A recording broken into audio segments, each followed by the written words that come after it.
Hi, I'm Paul Miller, Paulie the Clown. How did I get to be a clown? How did I get to be a clown that's trying to engage people who are challenged? Well, I'm challenged.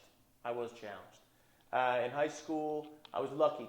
I went to a private school, but I was on the work-study program. Every day I worked for school, 2 hours after school to pay for it. I also held down jobs at fast food, and I saw a lot of people who had a lot of stuff wasting it, and it drove me crazy. Okay? So that was 1993. I graduate.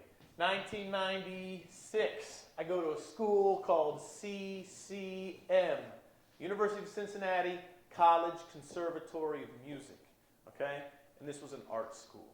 And it was weird. We laid around on the floor and made noises. We learned accents on how to speak this way and that. And we did all kinds of art things.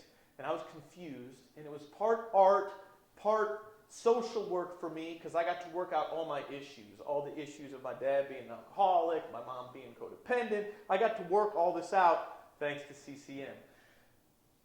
So it's sophomore year at college. I take a break to audition to go to Ringling Brothers Clown College. Guess what? I don't get accepted. I got this great letter from Steve Smith. Please, you made the first cut. Don't let this dampen your passion for the clowning and the circus arts. Well, guess what, Steve? It did not dampen my patience, all right? It did not dampen my passion. Senior year, I applied again to go to Ringling Brothers Clown College. Oh, here it is. World's greatest animal trainer, Gunther Gabriel's Ringling Brothers, Barnum Bailey Circus. So this is my poster when I was 8 years old. I didn't always think I wanted to go on the circus, but I always was kind of a clown in the sense that I was pushing the envelope, causing trouble, getting laughs. So I get into clown college, and I drop out my senior year to tour around with the greatest show on earth. The greatest experience of my life. Living on a train, it's just like Dumbo, touring around here in Cincinnati, Ohio. There were the great floods in 1997, and we worked at the Red Cross shelters. All right, this is black and white. But it was really neat because the circus was canceled. We took 5 shows to 5 different Red Cross shelters. And it was the first time that I used circus in a non-traditional environment. Here are people who lost everything, and we're doing a show for them. It was powerful. Parents got to go and cry. Parents got to go fill out insurance papers, and we got to work with kids. So my first opportunity to use circus in a social way, because I'm part clown, part social circus pioneer, part venture capital, no, not venture capitalist, social entrepreneur. Okay, so then I toured around with Ringling Brothers, and then this is where CCM got really good. I went back, graduated, got my degree, moved to New York City, okay, and I'm auditioning. I'm auditioning for all these soap operas, this and that. And at the end of the audition, I would always put a chair on my chin, and I'd balance it and be like, ta-da! You know, and the casting directors would be like, wow, let's get that clown, and let's put him in the show. So I was a cop, a patient, a nurse, a dentist, a doctor, but my big break was a bartender on One Life to Live. I got to say things like, this one's on me.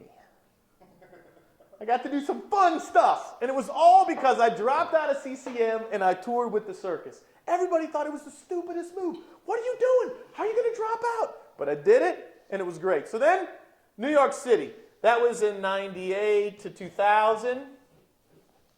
And if you can make it there, you can make it anywhere, right? I mean, that's what Mr. Sinatra says, and that's what old Jay-Z says, right? All right, so after New York City, I was very lucky, and because I was a clown with Ringling Brothers, I got to go to a place in Japan, a place, Fukushima, Japan, or Fukushima.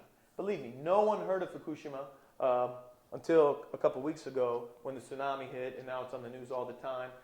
That time in Fukushima was amazing for me because for 6 months, I got to live amongst a culture that's completely different than the United States. Here, we're Judeo-Christian, Western culture. There, the women walk behind the men. The old people at this resort, they weren't too happy about having an American there because we dropped 2 nuclear bombs on them, okay? There's not a lot of places where a white guy will experience racism.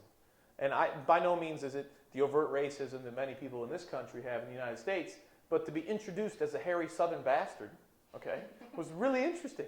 Marco Polo. All right, here I'll give you a little. All right, so here's Japan. Here's Hokkaido. It kind of looks something like this. Marco Polo, he sails up from the south, okay? And Marco Polo, all right, he's got a big beard, all right? He's got a mustache, you know, he's got a silly hat on, and he's really hairy. So the Japanese have a word called gaijin, which translates to hairy southern bastard.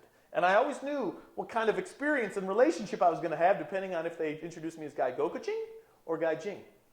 I also got to learn words like dokeshi or dokashi. Dokeshi, I think, is horse poop, okay? And dokeshi is clown. So sometimes I'd introduce myself as horse poop or I'd introduce myself as a clown.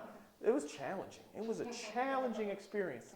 So that brings us up to the year 2001, all right?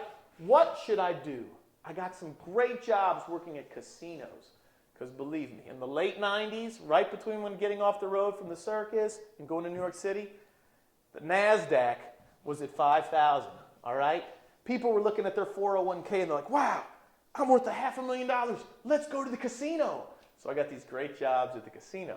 The casino jobs were over by the time 2000's coming. I was cast in a film up in Chicago, moved there to make this movie. 2001, of course, at the end of 2001, September 11th happened, and it totally shifted my perspective, like everyone else in this world. Started really thinking, what are my goals? What am I doing? Do I really want to be the next great soaps actor? Okay, am I going to be a big movie star, or do I want to do something that is meaningful? And that's where I really reflected on the work that I had done leading up to this.